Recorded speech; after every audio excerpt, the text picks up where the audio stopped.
What's good? What's good? What's good? Look, this podcast, you already know, keeping 100. Ain't no fake nothing though. So I'm excited though. Got my boy Phil with me. Invited Phil because I just want to pick his brain.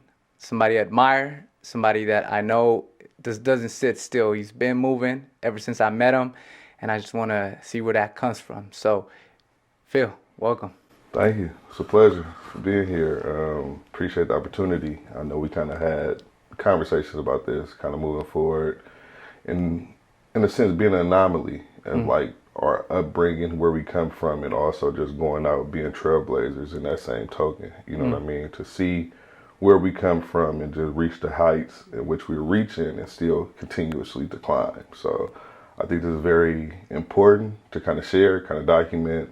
Don't really too much see it happening and from our section, but just kind of like worldwide. As you look on the internet, you see others doing it, so it's like it's dope. You know what I mean? To see like what can we do, or how many people can we inspire just by simply getting on the internet and kind of just exposing this type of stuff. So For sure. I appreciate it. I appreciate you being here. For sure. So this is something just so you guys can kind of get to know Phil a little bit. This question I actually don't know the answer to actually. For as long as I know you, like, were you born and raised in Oakland? Absolutely. Born and raised. Absolutely. Born and raised in East Oakland, California, 83rd and 8th Street to be exact. Parents still stay there, so I typically, go back and forth, and that's just, ironically enough, is my safe haven. That's a place, the corner of 8th Street is where I kind of come and, collect my thoughts and kind of just get out, smell the fresh air, hear the sirens, you feel me? Yeah. Hear the barking dogs, but, that's one of like the safest place I feel like could be, and because I'm so normal and used to being there. So yeah, I typically go back to 83rd, work at Casamont. So I went to Casamont High School. For those that don't know me, proud graduate of Casamont High School, class of 2011. Let's go Knights. Valedictorian. I got a full ride academic scholarship to UC Berkeley, where I studied social welfare. Graduated in 2015, and then I went unemployed for 6 months. One of the biggest downward spiral that I took. Hearing the notion that everybody go to college, your life would be this, your life would be that. And so graduating from the number one public institution, getting unemployed for 6 months, it was a shocker. And so I felt as if like I'd done everything right, but completely didn't. And so I was lost for a second, and then it took me getting back into my roots, being around in the neighborhood, things of that magnitude, and just really trying to reinvent and find myself like, all right, what now? So then I end up getting a job at Casamont in 2016 as a case manager, and I've been there ever since. So I did a stunt as the athletic director as well. So this school year will be my 10th year there. In 2016, from 2026, that'll be my 10th year at Casamont. Let's go. I am currently enrolled in a master's program at the University of San Francisco, getting my master's in organizational leadership. And was petrified to go back because I struggled at Cal. You telling me? I struggled at Cal, and so it just kind of took one of my close friends to kind of encourage me and nudge me. So he got enrolled in the program, told me about it. I took a leap of faith, applied, got in, and so I just finished my first semester. I got a 4.0. Congratulations. Kind of continuously went to class and kind of just being out of my shell, you know what I mean, and kind of carrying that badge of Oakland. I mean, something that I compared it to for my undergrad, I was very reserved, very sheltered, and kind of kept Oakland with me, right? And so now that struggle transition, kind of meeting people along the roads and kind of talking to different folks and understanding like if you don't know it all, right? And so you got to ask for help. And so that's big. Being able to do that. And so now I'm just looking at it as I just went to school just to go to school as an undergrad. So now with this master's program, I'm looking to let the program work for me. It's not a test of my knowledge. It's just more so being able to network, you know what I mean? And just find mentors and find opportunities and kind of just share my story, shed the light of what I come from, what I do, and where I want to go, and then just kind of seeing where that takes me. So the academic part, it seemed like as soon as I stopped focusing on the academic part, it came like this. And so I wasn't really too much worried about it. So I got a bigger goal and what I'm trying to accomplish with this master's program. Okay. So. It's a big difference, going to school as a 20-year-old, 18, 20-year-old, and then going back to school as a 30-year-old. Yeah. What would you say is like the biggest difference? So working in education, as I'm constantly telling students what to do, like, hey, go to class, be on time, go talk to your professor or talk to your teachers. Don't procrastinate. Now the role is reversed, and it's like, now I got to pep talk myself, like, go to class, get up and go to class. Yeah. And so you see it as not necessarily as a job or somebody telling you to do something, but more so like a hobby in a sense. So it's like the moment in which you start, and that's with anything with life. Don't look at it as a job. You got to find a hobby, and then you would constantly keep going. When you need a little extra motivation, that's going to take you there because you're not doing it because somebody telling you to do it. You're doing it because you want to do it. You know what I mean? So I'm in masters too, but I ain't never hit no 4.0 though. But I'm on the way out though. You know what I'm saying? Sure, for sure. Man, that's crazy. Right before this, I was talking. I was telling Phil how just 14, 15 years ago. I know I couldn't see this for myself. Nowhere near. Yeah, absolutely. Absolutely. Nowhere near. But before I'm going to pivot a little bit. How would you describe Oakland in 3 words, bro? 3 words. For Oakland. It's not 3, but I just say it's the land of opportunity. Land of opportunity? Yeah, land of opportunity. It is what you make of it. You could do great things. If you can make it in Oakland, you can make it anywhere. There's a saying that we Oaklanders kind of stand on and kind of live by, but you also get stuck in Oakland too. So it's just, you have to make that pivot on what you want to do. And so a lot of people come from Oakland, have that hustle mentality. But if you have hustle with no plan, you just hustling. And you really just kind of chasing, like a dog chasing his tail. And you kind of just in this, for lack of a better word, rat race. And you just constantly just kind of lost and just being stuck and confined within a small box. And I think what it took for me to realize how dope Oakland was, because when you're in Oakland, you're like, damn, I want to get out of here. You know, everything you're trying to do, you want to get out, but you just don't know how. But the moment in which you travel, you start telling people you're from Oakland, you get that respect, and then it's just, you see other things in Oakland going on in other places. It makes you love Oakland in a sense, because as I mentioned, I live in the Central Valley, but I still come to Oakland and sit on 83rd just kind of as a peace of mind. So you never forget where you come from, but in a sense, you could also never leave it, and that's where we kind of just get stuck within that fine line. So it's an opportunity. I was smiling right now because I went to Kansas City in Kansas, but middle of nowhere. Invited me to do a little talk right at high school. I go over there and I tell the kids just basic introduction. My name is Jimmy. I'm from Oakland. And the way they react is like, hold on, you from Oakland? Sure. Bro, I had a line. Kids just like, you from Oakland? Oh, we know what's going on in the. I'm like, way out there. For sure, absolutely. So you're right when people look at you, it's like, oh, you from Oakland? Okay, tell me more. Yeah, for sure. You know what I'm saying? Going off of you could be stuck in Oakland and you can make some moves, right? I feel like since I met you, and I was trying to think yesterday, it's like, when was the first time I met you? The first memory that comes to mind, though, Bayfair, though. You was in the Buick. I think it was in my Camaro. I think that's the first time I feel like I connected, because I had seen you before. We kind of kicking it, but that's the first time. It was like, all right, bro, hit me up or something like that. But I can't remember the first time. You remember the first time? Yeah. Yeah? Oh, it's one of those? I might edit it out though. So. Yeah, for sure. Yeah, definitely.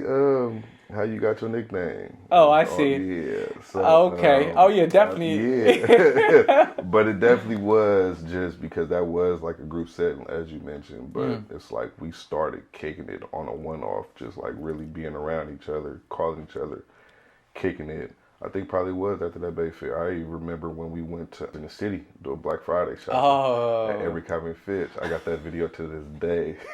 Matter of fact, I was showing Mrs. Zamudio that video. So with Mrs. Zamudio, I was like, hey, you know Jimmy? I said, Jimmy who? He said, I said, oh, yeah, I know Jimmy. I know Jimmy very well. And then also just traveling to Vacaville too. So we definitely, being around the corner, living on 81st, me living on 83rd. Yeah, yeah. It was, because, you know, you get a group of people, we just hang out in group settings, but people kind of make their pivots and kind of connect with people that got similar interests. For sure. Outside of a group setting. So we definitely, you know, was kicking. I can't say I did that with too many of the people that I was in like a bigger setting with. It was just more so like, what's up? Or, you know, my people know you. We in the same setting, hi and bye, what's up, what's happening. Yeah. But it wasn't more so, it's take something special, I guess, to kind of connect and kind of just have little one-offs for sure. Bro, that's true, because I got hella memories, bro. Like, there's a lot. Like, it's all over the board, too, bro. Like, a lot. I mean, I feel like I even went to UC Berkeley. Oh, for sure. And you and Mom. Yep, I remember that. Y'all came with me when I first moved in. I got pictures of that, too. You and Mom was with me when I moved into my dorm in Unit 3. Bro, I even repped it hard, bro. We putting UC Berkeley on the map. I got my dog up there, you know what I'm saying? I don't even know Berkeley like that, but we over there. I feel all about that, yeah. I'm trying to go there with you, because, you know, something that stood out for real when I first met you was like, bro, don't think, and he not moving like everybody else is moving, though. And I don't know if I just left it at that back then, but now I'm genuinely curious, and that's kind of why I've still kind of like tapped in with you, because I'm like, you've been like this, bro. Yeah. You've been thinking a little different. You've been able how to like wiggle out of things, your mind somewhere else. Like, I don't know, bro. I'm curious. It's like, where does that come from, bro? Just like I said, we mentioned before, like my pops had me at 37. So when I was a newborn, he was 37, and just kind of growing up, he didn't really live like the flashy lifestyle.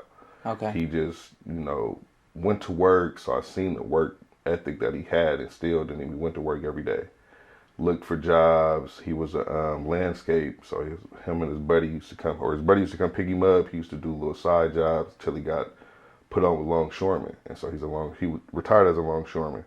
And so just kind of seeing him go to work every day. And so I had it in me, you know what I mean, the work ethic, but it's like, I'm still living in Deep East Oakland. So it's like, all right, Pops, you going to work. And he was hella mean. Like, bro, why are you so mean? Like, we not having no fun. You feel me?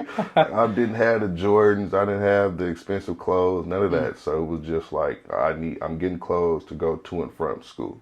That's pretty much that. It wasn't the name brand, none of that. So as I got accustomed to being outside, it's like I'm seeing other people like that living this fancy lifestyle. So it's like, Pops, we good. I got a roof over my head, but I want that. You feel me? And 100. So seeing that and becoming accustomed to that, I started to just be very observant. I'm a very observant person. And so I'm seeing what it is. I'm getting, you know, my hands into it. As I started to progress, it was one guy that just told me like, all right, you want to live this life, but we know what, you feel me, where you come from. So you could do this, but it's parameters in what you got to do. And so in order for me to kind of do what I wanted to do, school was first. He made it a point. It's like, all right, you got it between the school hours, 8 and 3, ain't no outside for you. You get what I'm saying? And so then as, you know, I'm like, what the hell is going on? Like, bro, why are you telling me this? Like, I want to come outside and do what y'all doing. And so it was like, nah. And then that just developed a system within me. So I'm like, I got to be here. So I might as well put some effort into it. I'm not here just to waste time. And so from there, it's just like I started to get good grades. Like, I'm not the smartest. Like, everybody look at me as the smart friend. Like, I'm far from smart. I just know how to operate within systems. And so with that being said, from 6th grade on to 12th grade, I just understood, like, all right, being able to talk to people, my professors, my teachers, doing my school work. So I'm trying to get outside while I'm in school. And so I'm doing my homework at school. So when I get home, I ain't got nothing to worry about. You feel me? I could be outside. And so from there, it just became a pattern. And so once I got my first report card, cuz checked up on me like, all right, what you doing in school? I showed him my report card, cashed me out. And so, bam. So I, from 6th grade on to 12th grade, I never had nothing less than a 3.75 GPA. Wow.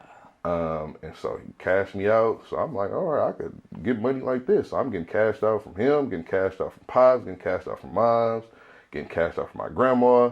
So I'm like, this is a hustle. Like, everybody outside want to hustle. This is a hustle within itself. And I'm being productive. I mean, just kind of, I equate me going to school. I just looked at it as if being in Oakland, you're not subject to not being involved within that life, right? But I just looked at it as if I do what I need to do between 8 and 3, I'm good, right? And if something happens outside of that, life still life. So I'm Right. like, all right, cool. But if I did something, if I missed school and I got into it, some mischief at 9 or 10 o'clock, I'm like, damn, if I just was in school, I wouldn't be in this position. You get what I'm saying? And so that's kind of the mindset I had. So Yeah. as long as I go to school, take care I need to take care of, it'll be good. And then that just turned into a hustle for me. So I use school as a hustle. Yeah. Because I was making what I want. I was getting out of school what I wanted to get if I wouldn't have been in school. And so then from there, it kind of transferred to, like I mentioned before, I got a full ride academic scholarship to Cal just based off my academics. I didn't think nothing of it. It was a guy that, I admire and thank to this day, a guy named Charles from the town, went to Skyline, went to UC Davis, and he worked for a program, for the scholarship program I was in. And so he was able to connect. So my counselor was always putting me in different rooms about college. Okay. It's like, bro, I don't know nothing about college. Here I am. I got gold teeth. I got earphones. I'm ready to get back home to go outside. Yeah. You feel me? Yeah. But I just always found myself in this arena where my counselor, Miss Odom, always put me in different info sessions about college. Yeah. And so it's just one thing going in and out the other. Like, all right, you don't know me, I don't know you. You here to do a job. I'm here to get this information just to, because I got love and respect for Miss Odom. And I'm ready to cut. Yeah. There was one guy in particular, Charles, stuck out. So after he gave his presentation, I'm ready to cut. He noticed me. He was like, hey, bro, Miss Odom told me a lot about you, this, that, and the third. I'm like, yeah. All right, bro, cool. Go on, see you. You feel Just me? like But that, he made it a habit to kind of come and talk to me. So it was just one, he didn't stop there, as a lot of people do. It's like they kind of get pushed off or turned off by that. So he was just constantly coming back, checking up on me. And so just told me about the opportunity, what he was doing, the opportunity I had, gave his background so he understood where I was coming from, and I was able to connect. And so I gave it a shot, applied. It was one day he came doing the application, had my parents fill it out, had to do an essay. And so he called me the night before he was going to come back to the castle. Like, hey, I'm like, hello, who's this? He's like, this Charles. Charles who? He said, dude, the Center War program. I'm like, bro, how you get my number? You feel me? And he like, Miss Odom gave it to me. So I'm like, all right, cool, bet. He like, you got the application? You got everything ready to be submitted to get turned in? I said, yeah. So he came. Long story short, I ended up getting the award for UC Berkeley. And as I was doing my application for Cal, I put that I was a finalist for that. And so I got the notice that I got into Cal, and I got the notice that I was awarded the full ride scholarship. And so Wow. it just little things like that. You never know what you don't know, right? And so I could have easily just put dude off like, bro, For sure. I don't want to do that. It's And like so, what they say, you one person away absolutely. to get into the next Absolutely. level. And so I kind of just use his motto as why I'm doing what I do now in my everyday life when it comes to education. Just being the person to be relatable to the kids, sure. and also being that trailblazer and letting them know, like, hey, if you do X, Y, and Z, Right. you can do and achieve your wildest dreams that you set forth. For So sure. That's kind of like somewhat of my why, for sure. I relate to that because I taught at a high school in Richmond just like a year and a half ago. What you just said right now, but that's what intrigues me, bro, because I'm like, that was not me. Yeah, You know, that was not me. I'm trying to think of, like, it almost sounds like you cracked the system early on. Like you found a way, and it like reinforced it and solidified it, where you was like, nah, I can't really deviate from this because it's getting me what you know what I'm saying? Like, Absolutely. I found it. It reminds me from, I think it was Curtis Jackson, because y'all don't know who that is, his real rapper name, 50 Cent. But the book on Hustle, what is it? Hustle Hard? He has a section in there which blew my mind, honestly, because I was like, it's simple, but you'll see why I'm bringing it up. Because bro said he will be at the club drinking water. Just promote for his business. And they thought it was like he was drinking. But you see how, like, and I feel like as a teenager, somebody would have told me that, like, Jimmy, you could just look the part, bro. You know what I'm saying? You don't actually gotta do And by do it, I think we know what I mean by for sure, it, you know? absolutely, absolutely, So it's just, absolutely. yeah. Just for me going, so now I'm perpetuated in this situation, struggled through college, like being able to understand the system and just do things at the high school level and not really need any help. And I got to college and then I got slapped in the face hard. My freshman year, I got put on academic probation. Oh, I remember. So it's like I was taking a bunch of classes, pass, no pass, and I took one class that I thought I was going to pass, ended up getting a C minus. So I had a 1.7. So I'm on academic probation. So I had to maintain a 2.0. So here I am, my first semester, and I'm about ready to get kicked out. And so it's like, damn, what am I going to do? So I had to go through a process, appeal process, write a letter about what I'm going to do differently. So I'm just able to, find my way through it. This, that, and the third. I end up clearing my second semester. So going into my sophomore semester, I was good. But I was living in Oakland. I had a dorm my first semester, but I was still back and forth from Oakland to Cal. And then I moved out the second semester, and that's what I think I kind of blamed me for being put on academic probation. And so I wrote in this letter, this is going to change. So I cleared, still living in Oakland, still 1 foot in Oakland, 1 foot at, doing this college thing. And my junior year, I got put back on it. I'm like, ooh, yeah, it's over. Twice. I was like, yeah, it's over. It's over.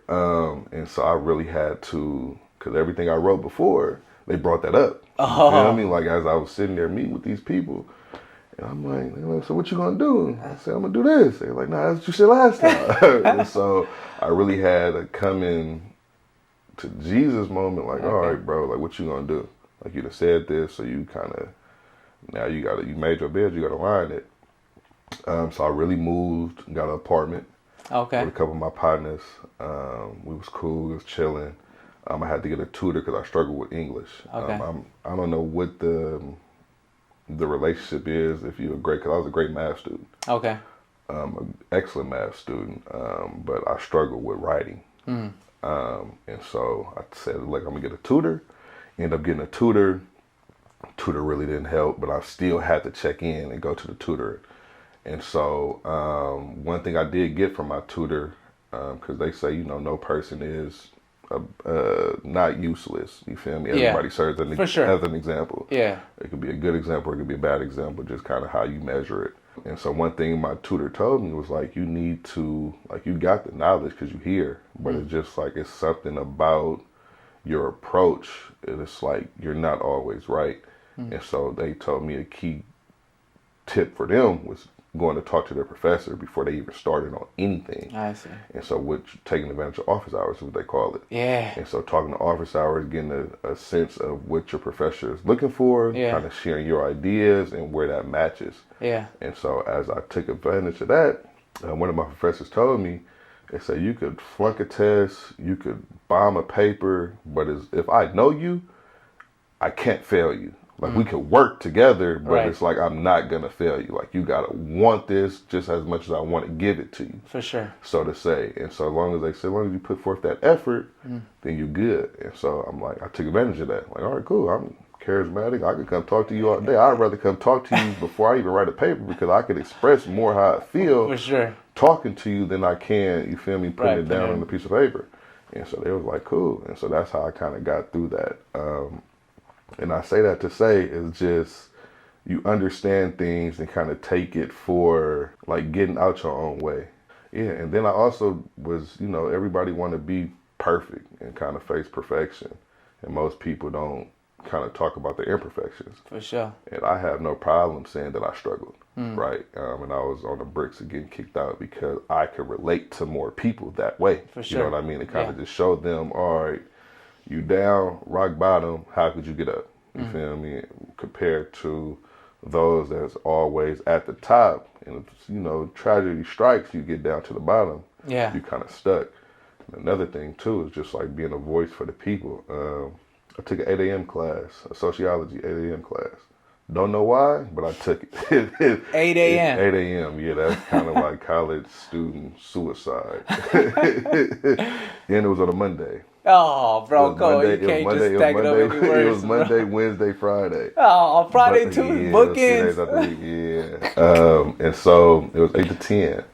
And so it was a social class, sociology class, and the professor was talking about like trying to perpetuate or make the relation to welfare and poverty. And so just kind of speaking for the folks and just kind of hearing the vulgar and the language people were using, kind of looking down on the folks, that receive welfare. And kind of being from where I'm from, I'm like, nah, that's what y'all think about it, but this is only so long till people start asking for things and they're not given what their, the basic needs. So it goes from if I'm a person that's providing for my family and I don't have the basic needs to get it as I'm asking for help, in which taxpayer pay their money for, I got to take it the next step because I got people depending on me. Like people don't do crime because they want to; they do it because they have to, in a sense. You know what I mean? I look at it like when I was teaching, and I said, all right, there, you got to find your voice, and you also got to find like what is realistic for you. Absolutely. I'm speaking like individually for each for for sure. each person, right? And I'm thinking for myself like, okay, for one, I'm not what I'm interested in, when I'm not interested in, my strengths, my weaknesses. And when I approached high school and some of the kids I still counsel one-on-ones and stuff like that, I'm like the thought that I get impart on them that I feel that I've seen fruitful is like I can't change your circumstances, mom, dad, where you come from, where you live, addiction, whatever's going on, but I feel like I could plant seeds to make you shift the way you see things, think. And so there's a line in scripture that I really like. It's like, as a man thinketh, he acts. So, and I said this last episode where it's my favorite quote. It's not so much about the answers you give, but the questions that you ask. And for me, that's when, like, for me personally, that's when things shift. It's like, bro, it's amazing the power of asking a question. I've never asked that. And so I'll give you a very specific example about a business. I'm working at just a minimum wage job. And I said, well, somebody got to own this. Who owns this? And it turns out it's a family who owned the McDonald's in San Leandro off of Davis. And I met the couple who owned it, and then I asked them some more questions, and then the thought just kept going. It's like, well, who started McDonald's, right? And then after that, I realized, okay, that's one aspect. The second aspect is, where's McDonald's getting all these cups from? There's a whole different business of supplying. So it's B2B business, right? A business that sells just to businesses. But I'm sharing that because it expanded my worldview of just asking questions. And so I kind of do the same thing with teens. Like, you just not asking enough questions. So I do a basic example on the boards. Like, if you needed $5,000 right now, today, how would you go about getting $5,000 right now? And now to me, it's like, that's will show me where your mind is at. For sure. You know what I'm saying? Yeah. I read a book called Contagious, How Things Catch On. And quiet enough, it kind of just spoke about McDonald's. And so you would think, so the founder or the creator of McDonald's spoke at a Stanford MBA like ceremony. It was a keynote speaker. And so as he was just chit-chatting with folks, he was asking, like, what do y'all think I do for a living? I'm the owner of McDonald's or the founder of McDonald's. Oh, you sell burgers and fries. So absolutely not. I sell real estate. And so McDonald's was founded on the land in which it's all the McDonald's sit on. And then they kind of just separates it. So it let folks franchise it. So you essentially buy the land or rent the land from the McDonald's owners. And that's how he makes his money. And then you just kind of do it off and franchise the way you want to franchise it. And just kind of speaking of reading, as I mentioned, just being in a dark spiral in life and just understanding, like, how the hell am I going to get out of this? I start reading for pleasure and not really for academia. And the first book I read was one of my professors, a black professor at Cal called Kwame. His name, Professor Kwame.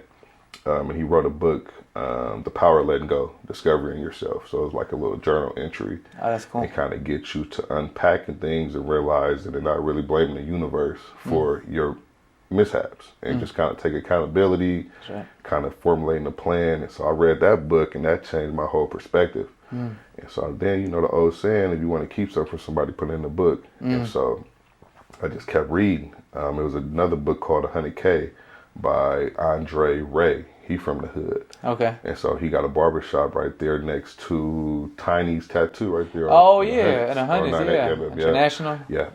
And so he kind of talk about financial literacy, what it looks like, kind of having an upbringing in Oakland. One of my favorite books is that I read, The Four Agreements. Okay. And kind of just understanding that, you know, things are, you don't take nothing personal, never make assumptions, always do your best, and words have power. And then from there, it's another guy named Joe Allen, some dude that I admire, that's from 85th, and Holly, East 14th. Oh yeah, that's smack So, dab in there. yeah, coming where I come from. Okay. And so just kind of giving a visual picture of like things that, you know, just everyday things we have going on, but just how he's trying to shape, because it's a repeated pattern. Like it's, you get stuck in that cycle, but it's just like you have folks like that who are trailblazers to make you not really want to bump your head, and just like, but you're going to bump your head regardless. For sure, you know what I'm saying? That's just throughout experience, but try to lessen the blow, so to say. So, definitely reading was one of those things that really kept me motivated. I'll probably say the best book I've read thus far, The Richest Man in Babylon. Oh, that's the one I told my brother to read. That book is... I got an audio and a physical copy. So that book right there blew my mind. Yeah, y'all got to check that out. Yeah, so that was definitely one that blew my mind. I just got done reading a book called The Subtle Art of Not Giving a F. Okay. I've heard a lot about it. Yeah. I've been tempted to read it, but I haven't. It's good. It's good? It's good. I just finished that one up for sure. It's a good book. I feel like the reason I haven't read it is I feel like I already feel like that. Like I you know what I'm saying? So I'm like, how much can bro tell me? I'm sure he has a lot to tell me because it's the New York bestseller. You know what I'm saying? Absolutely. But I was like, so I said the same thing. So folks that know me, like, you don't need to be reading it. You need to be a co-author of it. I'm like, nah, but it's more insight to it than just that. It kind of gives you a perspective of, you know, things happen. I know one thing, kind of quote from the book, he called it the disappointment panda.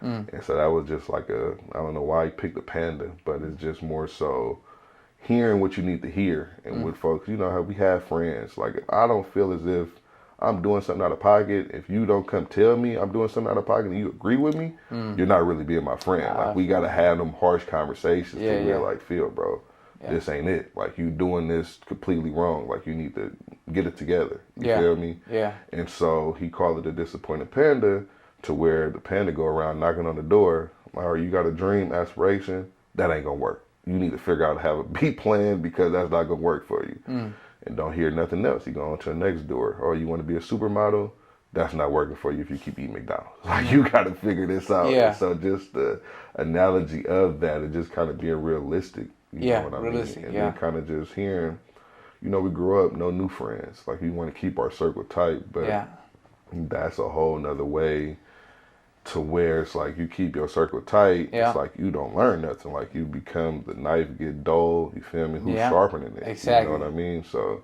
exactly. you know, the old saying in the hood go, if it's 10 people, you the ninth person, 10 broke people, you gonna be that next broke person. You get what I'm saying? So the goal and the objective is to go travel and bring back good.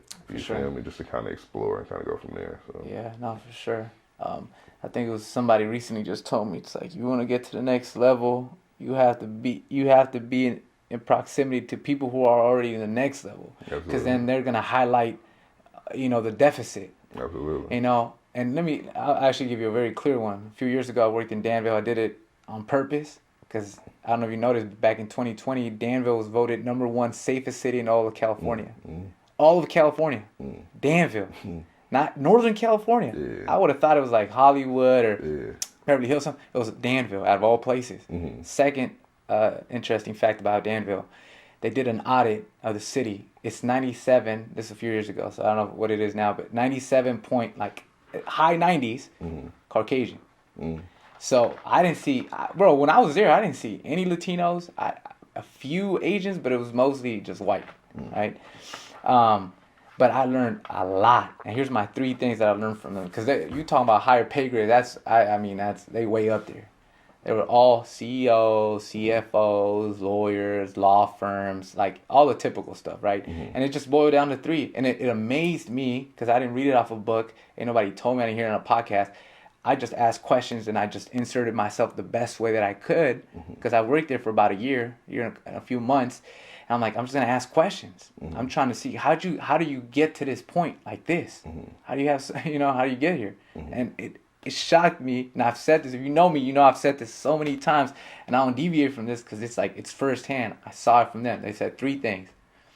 All of them, Phil, they got property early on. If you could buy it. Now, granted, a vast majority of them inherited property too, but they all have some type of real estate in another state, blah, blah, blah. They got real estate. Some shape or form. Second, they all have a business.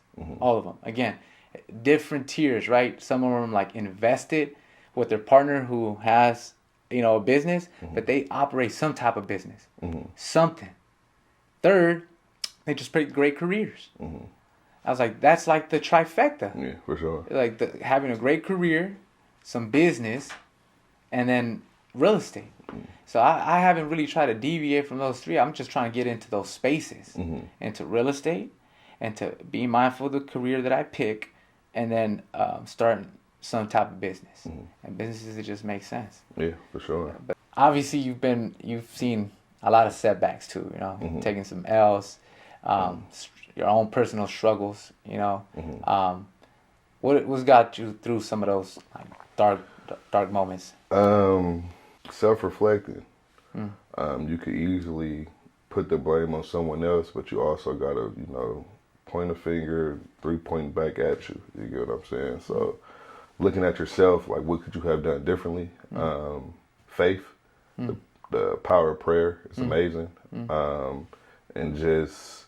I'm very reserved, but it's so much you can only handle and hold as a person. So you gotta find your support group, whether that family, friends, fraternity, church going members, or just someone in which you have to find to kind of confide in, and just having a plan, writing a plan.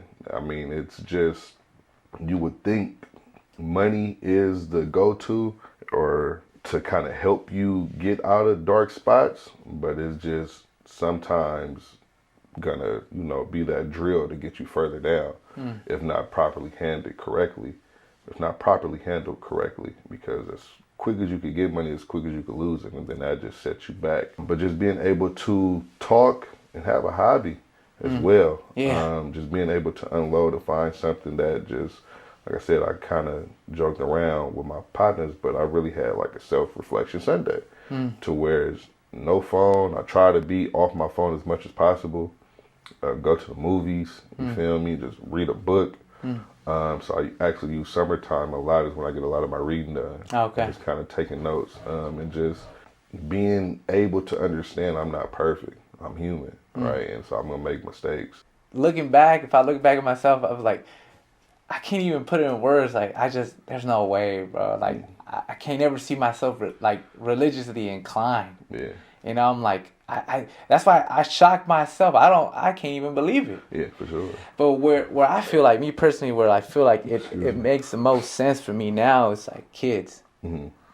I know I might not fully, and there's areas that I don't fully grasp, but when I see my kid, right, and when I pray, and I've prayed next to him or just encourage him to and I try to offer something good for him.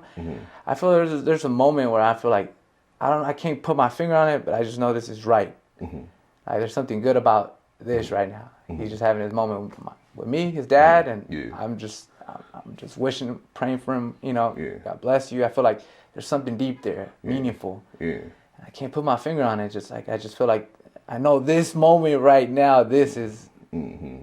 Good. For sure. And I mean, as you alluded to, us growing up in Oakland, to be completely honest, about to be 33, I didn't see me making it past 25. You feel me? We start burying people, our friends, so early. We hear older folks kind of like hearing somebody say they 32, like, damn, bro, you old. Now I'm 32, they telling me I'm old. Like, bro, what? I ain't lived life.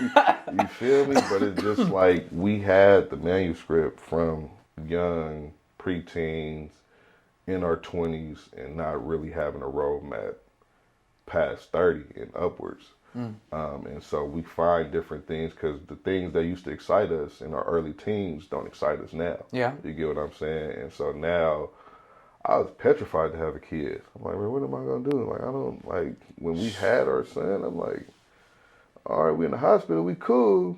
We got it kicked out. Like, what I'm supposed to do? Like, but ain't nobody following you, nothing, like, just strictly I just you. give them to me. Like, okay, we go figure it out. But just that divine like feeling, it's just like as a protector. And so it's like I'm gonna protect you as the best I can. Yeah. You get what I'm saying? And so just like every parent, you have to be a parent to understand what you was just described. You can't describe it if you know type stuff. But it's like it's indescribable for sure. And it's just I was looking at him yesterday like, bro, you really my son? Like you really just running around here causing havoc, but you really my son. So never in a million years would I think I would have a kid, but just it's something about kids that bring out the, the protector of us all, and just kind of like you said, the undescribable feeling. You just know it's that, but it's undescribable. So And I try to be mindful of that. That's why I got that little toy truck right there. Yeah, for sure. You know, it's just motivate me. Mm-hmm. Yeah, try to give them everything you don't have. But like, what's the one thing that you've been shocked the most about being a dad? That I'm a dad. So my purpose and my why was for my community, and just kind of, making sure that I expose them or kind of be there to be the liaison and show them, be the trailblazer, and kind of lead the way.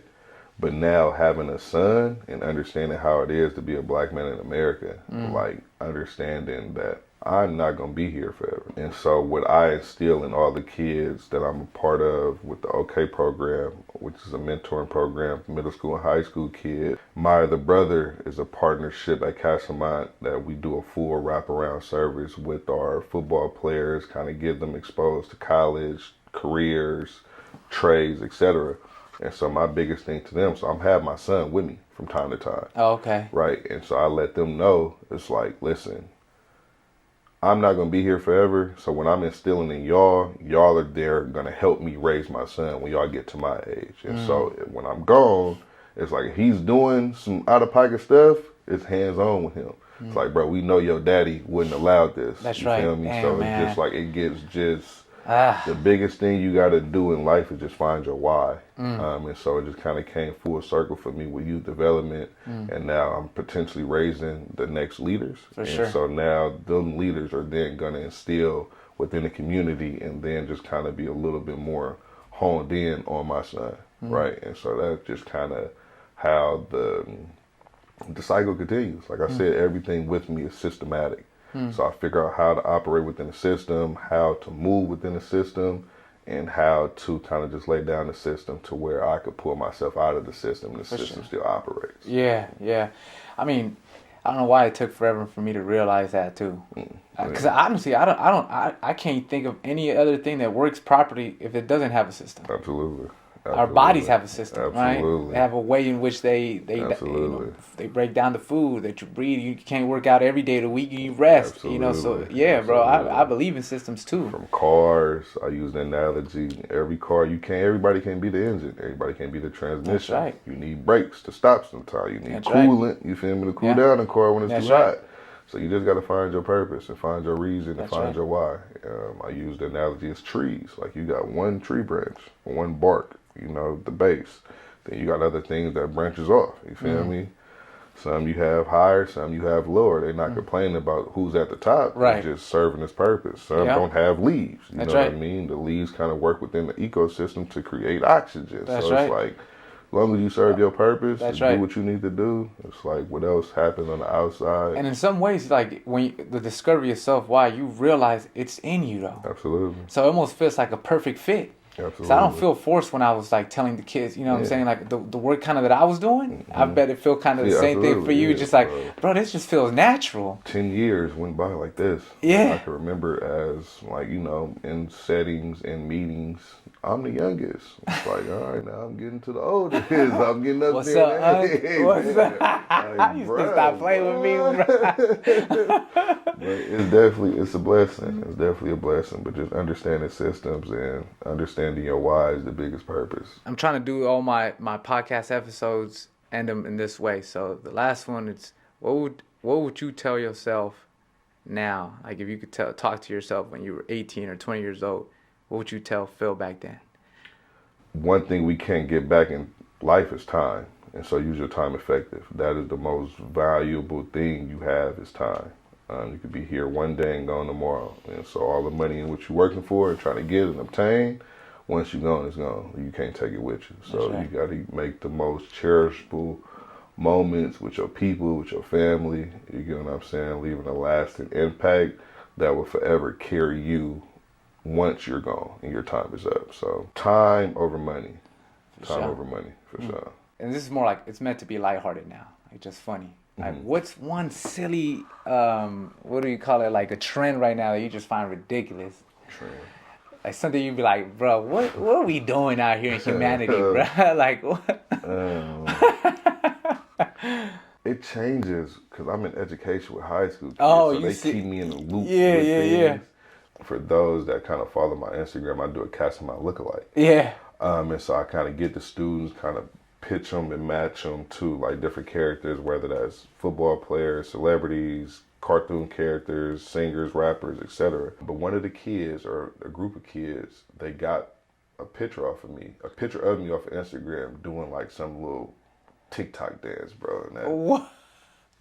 I hate that video, bro. Hold on, you actually did a video. No, it's just me. I don't know. Technology is crazy, bro. Oh, they so got it's me- AI generated. Yeah, They bro. had you dancing yeah, in. bro. Yeah, bro.